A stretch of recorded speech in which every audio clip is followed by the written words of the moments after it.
This video was brought to you by Ground News. On Tuesday, the IMF published its latest forecasts for the global economy.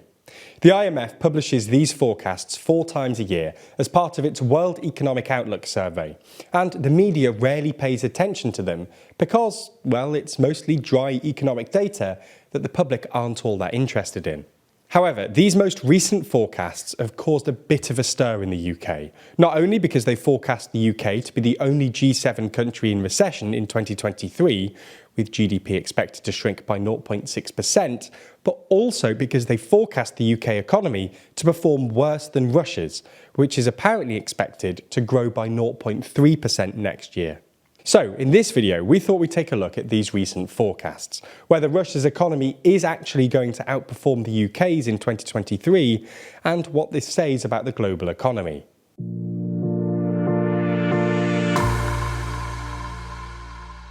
So, before we get into Russia and the UK specifically, a little look at the IMF's forecast more generally. According to the report, the global economy is expected to grow by 2.9% in 2023, which is down from 3.4% in 2022 and well below the pre-pandemic average of 3.8%. This is up a bit from the previous forecast in October of last year, which predicted a 2.7% growth in 2023, and that jump is largely due to China, which, thanks to the CCP's zero-COVID U-turn, is now expected to grow by an impressive 5.2% in 2023. Things don't look quite so good for developed economies, which are expected to grow by just 1.2% in 2023.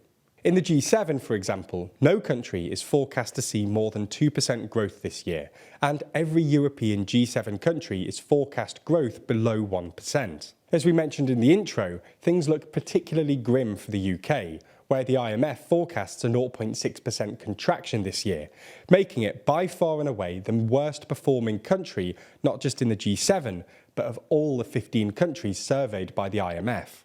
On top of that, if the IMF's forecasts are to be believed, the UK will also perform worse than sanction-hit Russia, which is on track to see 0.3% growth in 2023. Now, this isn't good, and it makes Russia by far and away the worst performing of the developing economies included in the IMF survey. But it's still better than you'd expect from a country that has been the target of an unprecedented sanctions regime. And it's a significant upward revision from the 2.3% recession the IMF predicted for Russia back in October. According to the IMF, Russia's higher growth is mainly due to the fact that Russia still enjoys higher than average hydrocarbon revenues despite the G7 price cap, while the UK's miserable growth is due to persistent high energy prices and tight fiscal and monetary policy, which basically refers to the fact that the UK can't borrow more money to stimulate the economy because investors don't trust it, and the Bank of England is having to raise rates, which slows the economy down to combat inflation. So, is the IMF actually right? Is the Russian economy not just going to outperform the British, but also the German economy this year? Well, it's obviously possible, but it's worth keeping in mind that these are just forecasts, and history suggests they're not very good ones. A Bloomberg analysis from 2019 found that the average error for IMF forecasts is about 2%, and excluding pandemic years, the UK has outperformed its IMF forecast every year since 2015 by an average of about 0.2%. It's also worth saying that this year is filled with uncertainty, especially regarding how the war in Ukraine progresses, which will have an enormous impact on both the British and Russian economies. Russia has also stopped publishing most of its economic data, which makes accurate forecasts even more difficult. Anyway, you get the idea. These are just forecasts, and no one has a crystal ball, and you should take them with a pinch of salt. Nonetheless, even with all these qualifiers, it's definitely possible that Russia outperforms the UK this year. For starters, the Bank of England's forecast, which came out on Thursday and is considered better informed than the IMF's, not least because the Bank of England only have to do it for one country, is actually more pessimistic, with the bank's central projection forecasting a 0.5% contraction in 2023. It's also worth saying that, while the UK might have beaten the IMF's expectations in the past, Russia has too, and by a far greater margin. In April, the IMF expected that the Russian economy would contract by 8.5% in 2022 and 2.3% in 2023. In July, it upgraded it to a 6.5% recession in 2022 and a 3.5% recession in 2023, arguing that sanctions would only really hit in 2023 once Russian businesses ran out of stockpiles. In October, it upgraded its forecasts for Russia once again, predicting just a mild 3.4% recession in 2022 and a 2.3% recession in 2023. In this latest set of forecasts, the IMF now estimates that the Russian economy shrank by just 2.2% in 2022, which is well above the 8.5% recession predicted back in April, and is on track for 0.3% growth in 2023. So why is this? Is the Russian economy actually booming, or is the UK just rubbish? Well, it's a bit of both.